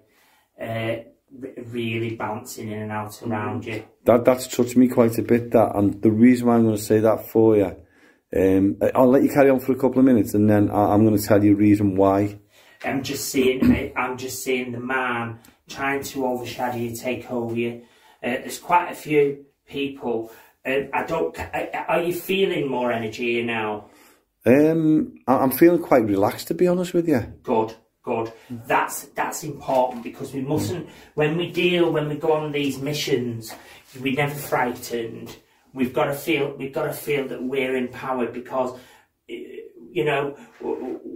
got to have that protection, from the inside out, so that we know that we're in command. But there's a good element to this. But just up the stairs, I wouldn't like to really very evil, very negative up there. Now, what I'm going to tell you now is what you just told me when you were standing there to the right, and you said there was somebody coming near me, and his name was Ken. Yes. My dad's name was Ken, and he was based in this building in the 1950s. Wow. Okay. No, I can actually draw you down, because he's just told me. And there's a Robert as well. I don't know a Robert, but... The Robert could be something to do with the room and not... But yes, he's trying to bounce over you, the gentleman. Yeah. And the funny... Sorry, David, didn't mean to interrupt. No, not at all. But the funny thing is yesterday we had a memory day for me mum, because my mum recently passed. And we were talking about my dad and my mum and everything else. And strangely enough, we're talking about something about here, and like when we were here, my dad was based here, and my mum actually used to sneak in of an evening and sneak out in the morning before all the big bosses turned up. So she used to stay with my dad. And when it was funny, because you were saying a little bit earlier on in the conversation that they used to sneak out. They used to have a way of sneaking out. Yeah. And my mum said, say to us, didn't she? She used to say to me, I used to come here to Mill Street. Oh, yeah. So, who's that man? Do you recognise that man? It looks like me. I'll be honest with you. Let me just put that on there. That looks like me. It doesn't look like me dad, but it does. Could that be? I wonder, is that the Robert? Yeah.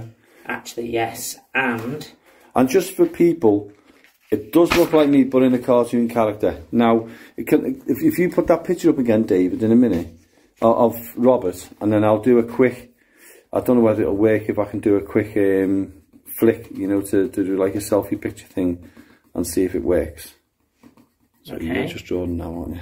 Yeah, I'm just trying to draw the people who are coming forward. Yeah. It's always good to have the identifits, you see. Yeah. Because I think the identifits really help. And that's why we do these. This isn't me drawing, because I could never draw so fast. We're using energy. Energy is important when we do these investigations, because we're using energy to bring about these investigations. That man is also just come forward as well, that gentleman. And I'm just going to give you those, John, all right? Yeah. And just wait with me. And there's also the name of Elizabeth, who connects with this building as well. Elizabeth. That name's brought up before. Has it? Yeah. Yes, she also connects with this as well. Now, just wait with me. Just wait with me. I know it's a very crazy... What it is when you do this situation, it's about the energies that are around, the energies at the time. And the energies can come and go, the spirits can come and go. They're not stuck here. But as you've said, because their lives, their times, their happy moments were here, that's why... There's another one. Just come forward. These are all in this atmosphere in this room right now. Nice. Yeah, remember, okay? Yeah. They're just, all as they are, is just coming forward, using the energy, the energies that are in the room to just project and put their names through there. Is it crazy that? It's blown my mind, I'll be honest with you. I'm trying to decipher everything, because it's like, bump, bump, bump, bump coming in fast to me. But yeah, there's lots. There's lots. I mean, when I look here now, I'm going to tell you. Okay, I'm going to just turn my sights to the energy world around you. There's 1, 2, 3, 4, 5, 6, 7, 8, 9, 10, 11, 12, 13, 14, 15, 16, about 17 people in the afterworld now in this room with us. And it is crazy. And also, I'm going to say to you, your dad is just really just above your head. So you're starting to feel cold again, aren't you? Yeah. Yeah? He's just brought your mum forward. And she's just told me to say that she's all right. She's just told me to say that she wants you to know she just knew nothing. Wow, yeah. All right? Yeah. And she's fine. She just said, I'm all right, love. Don't worry about me. I'm great. And I want you to remember I said that. We may get some more information from your mum and dad in a bit. Yeah. But I want to say there's just lots and lots of people building up. Somebody's got a mouth open there in shock. But that's what's happening in this room. Is that what you've expected to hear? Well, what we've had in this room, we felt that there's been a few people in the room when we've been down here. Yeah. Before we started to record for the show, we felt we've actually said, didn't we? Should we record here or should we not? There's too much. Yeah, we feel a bit too much here, wasn't it? But we thought, well, we're here anyway. Let's do it. And we found that we stand. We usually stand there, where you are, David, and to your left, or the viewers is right on this. And we find that when we turn the lights off, we start huddling together. Without realising it, we're getting closer. Because right, okay, and all of that is because it's like your inbuilt security coming forward and blending your auric fields. Because if your auric fields all blend, you're putting a circle of protection around yourself. Right. You should see the amount of things moving around you now. Just there's hundreds and it's just because you see what's going on. Don't get me wrong. These people and these spirit people are not here permanently 24/7. All right, they come and go here. This was their time, their happy time. It's like when you think of music, we all have like an era where we love our music, don't we? Yeah. And that's their era of their life. Their happy times was down here, you know. And your dad's just said absolutely for sure. All my dating, loved Dad. It.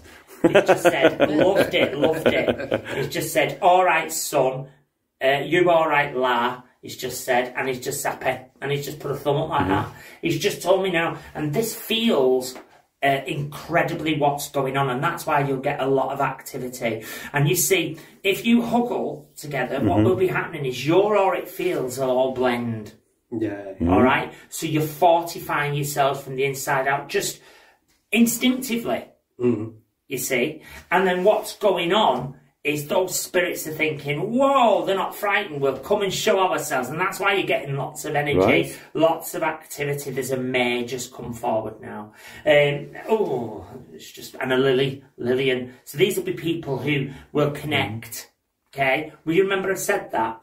But there's lots and lots of entity here. And maybe it's time to go and have a look at the rest of the building, you think? Who's going to volunteer to put the light on? Yeah, I'll go. I was going to volunteer Jonathan anyway, Dave. Yeah, I don't need you both. But this is. I think we'll say goodbye to the cellar for another day. Maybe one time doing a Ouija board down here and see what we cough up. Maybe we can have it. But it is a creepy, dead creepy place. Come on, spirit, show yourself. Still put your light on though. Okay. It's on now, isn't it? Yeah. Come on, spirit, show yourselves. Show yourself. See if there's one just building up there, a manifestation. Can you see that, John? Yeah. Yeah? It's got quite a big nose, Eyes there. It must be my angle, because I'm not... Yeah. We see, I'm seeing that clearly. She's got a round-necked top on. Can you see that? Yeah. Come on, love, give us some orbs. Show us it's you. Are we right to see you?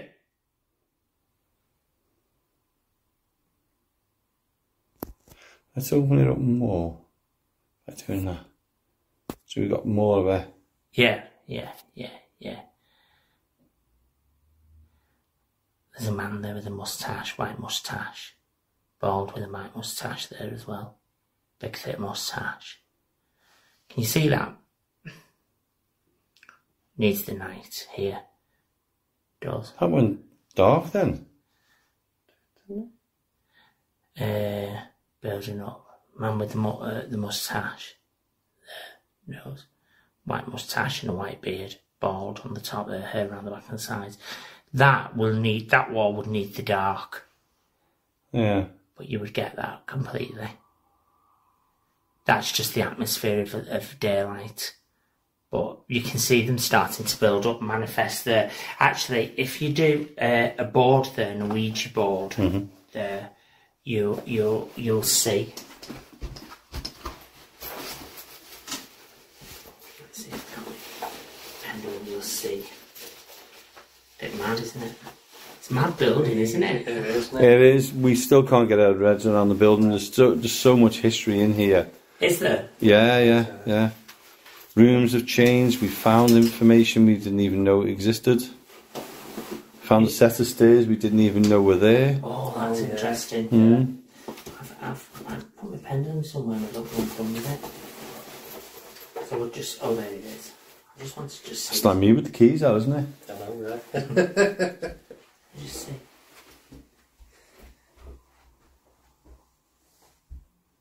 The gentleman who's building up with the moustache, do you belong here?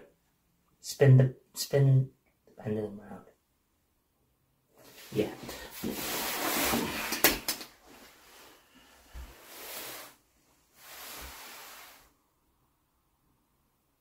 I just want to feel the vortex of your energy, sir. Are you there? If you are, spin the pendulum round. Are you there? Now you see how the pendulum's slowing? Mm-hmm. Yeah. That's because the energies are hard to build up here yet. See what's going on? He's answering you. And there now is pointing to the wall.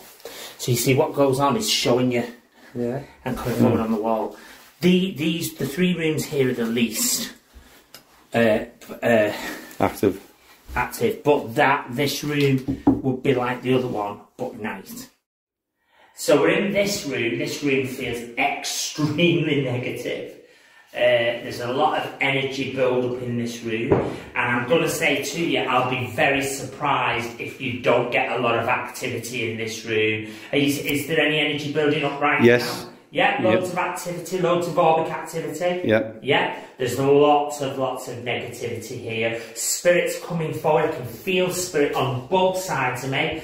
There's been a lot going on in this room, a lot of, I'm going to say, meetings, a lot of issues. There's a lot of older spirit who connect to this room here, who are trying to build a self in. I'm hearing the name of William shouting out. That gentleman who would have connected in this room, and apparently it's documented that he connected to this room, and John connects in this room, and the old man called Jack as well. But there's also a younger male called Jack who is really, really pervy. I'm not just saying it pervy, but I'm just feeling the energy. Is there more activity there? Can you see that, Jay? Yeah, there's a lot of lights. Is there? It just feels very extreme. On this side here, it feels very extreme. And if I'm honest with you, in here, if we were to do like an Ouija board, or we were to leave some cameras running with the night lights, you would see lots and lots of amazing energy, a lot of spirit, possibly almost, I'm going to say, I wouldn't be surprised if there's not been poltergeist activity in here as well, because it feels very, just there was something went on there. Did that become apparent on the camera then? There's just a lot of light orbs coming away, coming from you. Yeah, it's just here. It feels, I'm going to say here, feels like it's spirit that have been here are reliving the functions in this room, all right? Mm-hmm. Reliving what they did, reliving what they took part in, and that's how I feel in this room. And you should be able to see kind of some weird wobbly sensations in the atmosphere. Can you see them? Like almost like ripples, like a bit like when we see mirage in heat, that type of thing. Can you see that? I can't see it. Maybe the people who look at this can, but because I'm concentrating on recording, I'm trying to... Yeah, don't worry. There's also a gentleman just trying to again put his face on yours, Jamie. Are you feeling cold there? I can just see a gentleman just trying to put his face on yours. Cold at the back, but I'm actually sweating. There's just a man trying to bring himself around, but the reason why he'll be sweating because you're feeling the energies changing. Can you feel that? Can you feel that there? It feels like in some way here there'll be the name of Michael. Michael. You can check these names out. They'll all be there. Michael. And the second name of Jones as well, something to do with the name of Jones. But in this room, it's like the reenactment, spirit of reenacting what they did, what went on in this room, what was conducted in this room, the meetings that went on in this room. It feels that type of energy. Still lots more auric activity. Yeah, lots of activity. Feels very active, very active. As I say, conduct the Ouija board in here, or the Oculus, and you'll see what I mean. Absolutely loads of activity. If you've got a spirit box as well, in here and in those bedrooms, they're the places to use that. You know, so you can pick up with the white noise, the motion of the voices. Yeah. This is really, really crazy energy here. All right. And it'd be interesting really to see what you can find out. The name of Edward, Ted as well. Edward connects as well. And I'll tell you what as well, somebody's just gone like that on the table in front of me. Like don't want me around. Don't want me around, do you? Show us more orbs then if you don't want me around. Do it again. Keeps doing it like that in front of me, trying to scare me off. Is there more orbs coming there? No, it's gone quite calm, the orbs, yeah. Yeah, he's just put 2 thumbs down. He's just told me to get lost. That happened down there with the Ovilus, didn't they? It told me to, what did it say? Get out. Get out. Get out, yeah. And it's funny because whenever we do something in this room, we always feel uncomfortable as if we shouldn't be in this room. Exactly. This is a man in the atmosphere here who does not appreciate us being here. Does not appreciate. Just done it again. Has it all gone dead? No, they've started to come through again. Have they? Yeah, they're just starting to come through. He does not appreciate us being here, that man, at all. It's like, get out. You know, get lost, go away. Makes sense. Yeah. And it's just quite vile, really. Quite vile. But that's what comes through in this room. Be interesting to if you do an Ouija board in here. Yeah. And also if you use the spirit box in the bedrooms in here. So you can get and ask the names and see, because you'll find that you'll get that. Yeah. It feels, whoa. It's really crazy. It's going mad behind me. Is the wall mad now? Is the wall going mad a bit behind me? No, it's very calm at the moment. There's just the odd ones coming through, but it's very calm. Here behind me at the bottom here, there's like a buzzing effect. Oh, and I don't like. And there's a man just put his head there, just at the side of your I'll just spin around where you're pointing. Yeah, just put him at the side. Jonathan and Marie. He's just trying to overshadow you, Marie. Are you all right there? I'm absolutely fine. But yeah, I suppose I'm not supposed to be in this man's room, am I? No, he's just trying to he's moved his focus from me, and he's trying to put his arm. He always just said, "Get out, bitch! Get out, bitch!" He's just sorry, no problem. He's very, no, that's what the problem is now. They've moved over there. But if you can just stand there nice and still, I'll watch here. If you can just get still that, because you can just see, there they are there. Can you see what's going on now? All the lights. Yeah, can you see the orbs coming off Marie at the back? Yeah. That's because he's stood at the back there and he's trying to push her, force her to go, or tell her to F off, he's just told me to say. I'll come round. So. And he's just saying to me there, sorry. He just wants her out, and And you see, as Marie stood there, you saw all that orbic activity then, didn't you? Yeah. And that's because she's a female, and this is not a female's building. She's not meant to be here unless she's cleaning. And that's what it is. He's a man. He's like one of these, you know what I mean? Are you feeling all right there, Marie? Yeah. When I first came in, I wasn't, I must admit. I felt a bit wavy. Yeah. Sort of feeling. You just mentioned waving before. Yeah, I felt a bit uneasy, actually. But we've had it before, haven't we, Jonathan? Yeah. I'll just turn to Jonathan. Yeah. We've had it before, haven't we, Jonathan, where we've been in this room and said we feel as if we're swaying. Yeah, that's right. Yeah, we've done it quite a few times. Yeah, that's what's going on there for you, Marie. If you pan the camera back on her, he's probably moved away now a minute because you're filming, and what he's doing is he's playing a trick now. Because what he doesn't want to be is on camera. He wants to give you no reason to be here. Can you get that? Yeah. He wants to give you no reason to be here, and he is what I call a difficult one. He is. He's a difficult spirit. A man's man. Somebody who the opposite sex are second rate. That's how he is. But let's move on. Let's move on. It's a bit weird. Do you want to pan round? Yeah. So you can see there's lots and lots going on here. This is a very, very negative room. In the way of, as I say, if you wanted that type of activity, this would be the room to go. Yeah. Right. We've always said that's one of our favourite rooms. Yeah, absolutely. Yeah. Let's move on. Come on, bring the glass back. I'm really sorry. Does anyone hear voices in there then? Yeah. I just heard a woman's two it sounded like a woo kind of sound. Hold on, it's going off the edge of the table. We need to bring it back. Bring it back.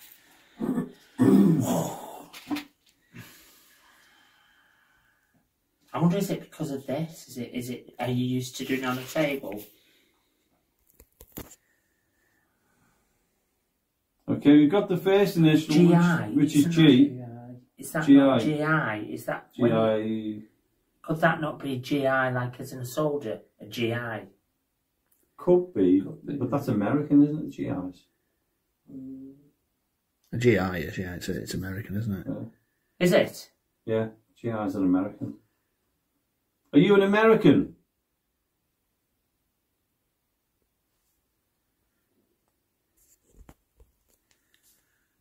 It's a bit freaky. This. It's not moving, is it?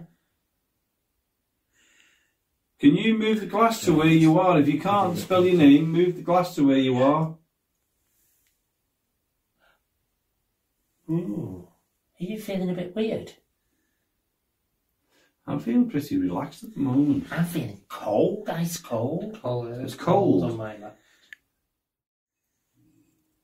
What was that? Oh my God! What was that? My belly rumbling. Oh, was it? Oh, good God. Jesus! You get used to it.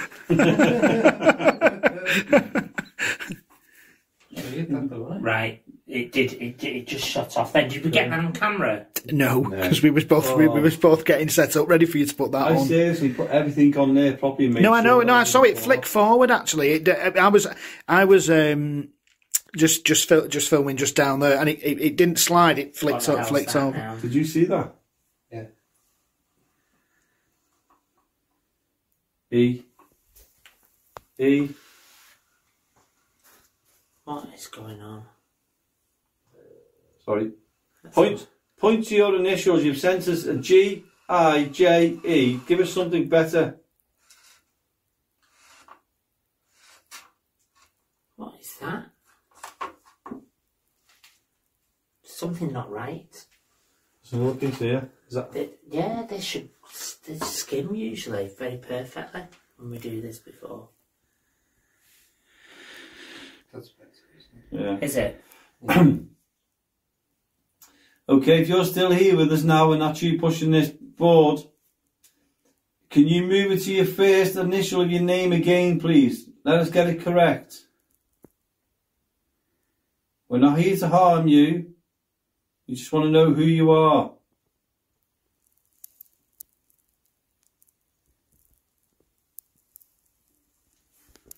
K. So K. You have the next letter. K. Is that K? Yeah, letter K. Come on, give us the next letter, please. Keep going. W. KW. Can you give us more than that, please?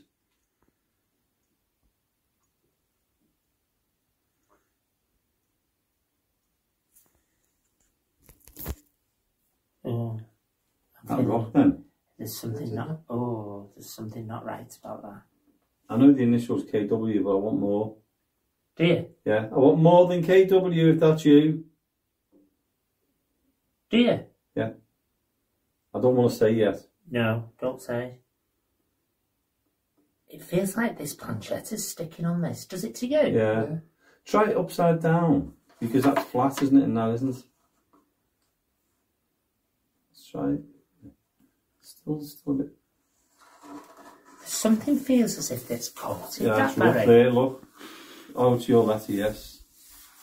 Do you think it would be better on that? Let's try it.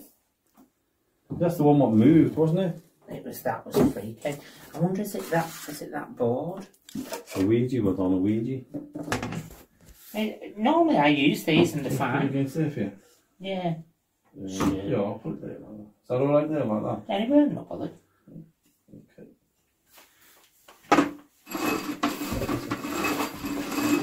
Let's go for it. But a glass isn't good for pointing. Yeah, how do you know what letter it's? Oh, yeah, because it's too big for the letters, isn't it?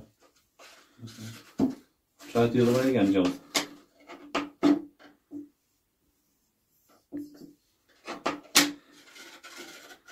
That's best, isn't it? We'll go for that then.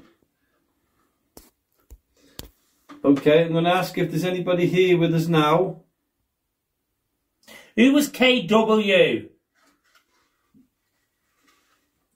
E. N. What's the W stand for? It just feels weird, Barry. It's not like it usually is. Spell after W.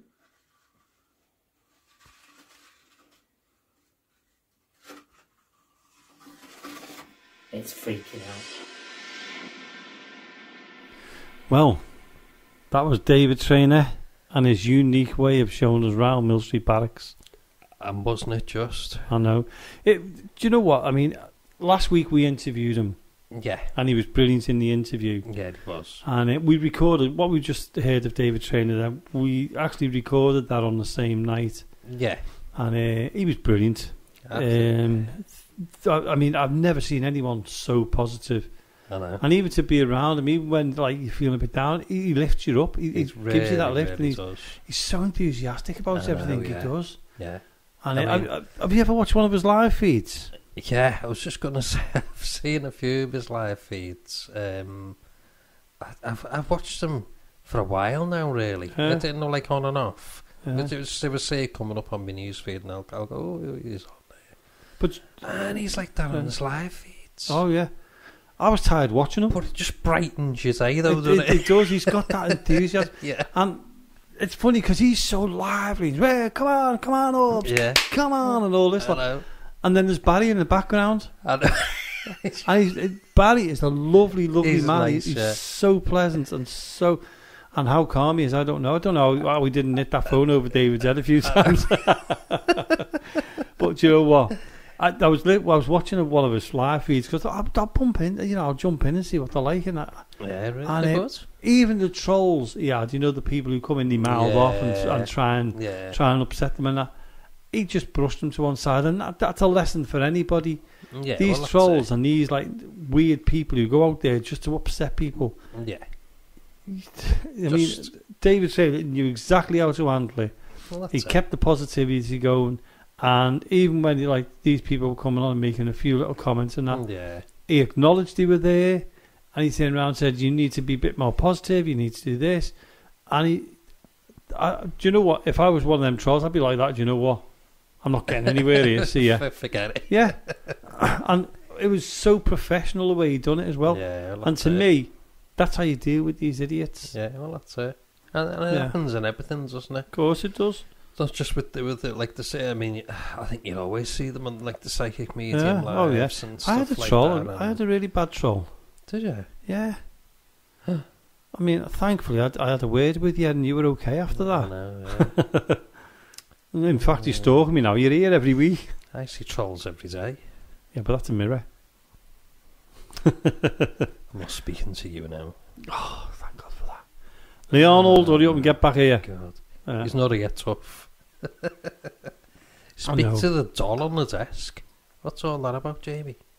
What? Oh, that doll? Yeah, that creepy doll. Well, there's a story to that.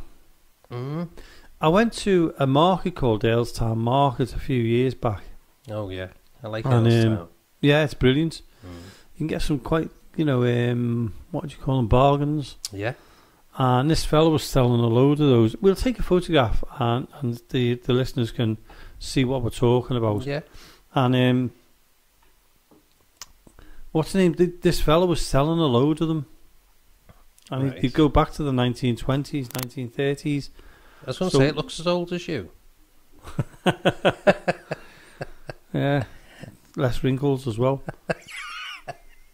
And said to him, how much do you want for them dolls, eh? Because obviously for the paranormal world, it's great, isn't it? He was $5 each. I said, oh no, you're alright, forget it. I'm not paying $5 each for them because, okay, I'm interested, but I'm not interested for $5. Yeah. Right tight wad, aren't I? Well, so I wasn't going to mention it, but I went on my wanders round and I looked through the market and I ignored that comment. And what's the name? Only because I can't find another co-host. So I was wandering around. I went back again. Them dolls were all still there, and I said, "How much do you want for them?" And he said, $5 each. I said, "Well, they're not exactly selling, are they?" So I said, "It's all right, forget about it." And he said, "How much will you offer me?" So me, I just had a quick joke and I said, "I'll give you $5 for the lot." And he went, "All right." You've got to, haven't you? It's a market. Well, there was 10 or 15 of them. My God. So I took the whole lot. Yeah. And what I've done is I kept a few of them and gave the others to people who know. John Scotland. Oh, he got a couple John of me. Well, sorry, John Scotland. Yeah. Funnily enough, great man. Not seeing him pop up on Facebook for a while, but he popped up the other day. Yeah, he's starting to do his advertising again, and I wish him all the best for that. Because have you ever? Well, you've seen him entertain? He's brilliant, he is absolutely good. brilliant. Really good. So anybody out there, if you see John Scotland, Jon Scotland, as in the Hebrides and that, just that's who it is. Go along and join in on one of his nights of entertainment. It's fantastic. In fact, really I'm going to try and get John into the studio. I'll message him and see. It'd be an idea. It'd be brilliant. Yeah. Anyway, back to the doll. Yeah. It's as you know, it's like a mannequin, isn't it? It is. But it's porcelain or whatever you want to call it. I do not know. So what I'm going to do? Porcelain doll with like a mannequin outfit on, if that makes sense. Yeah. So while I'm talking to you, go on. You take that photo. I took the photograph. Yeah. And we'll get that up on Facebook and Instagram for everyone. We certainly will. So you'll see what we're talking about. Well, while you're sorting that out, Jamie, I'm just going to give the details out if anyone wants to get in touch. You got any stories or do you want to come on the show? And they can get in touch via email, which is info.accessparanormal@gmail.com, or they can message us on Facebook or Instagram, which is Access Paranormal Radio Podcast. And don't forget to be watching out on YouTube. It is Access Paranormal Radio Podcast.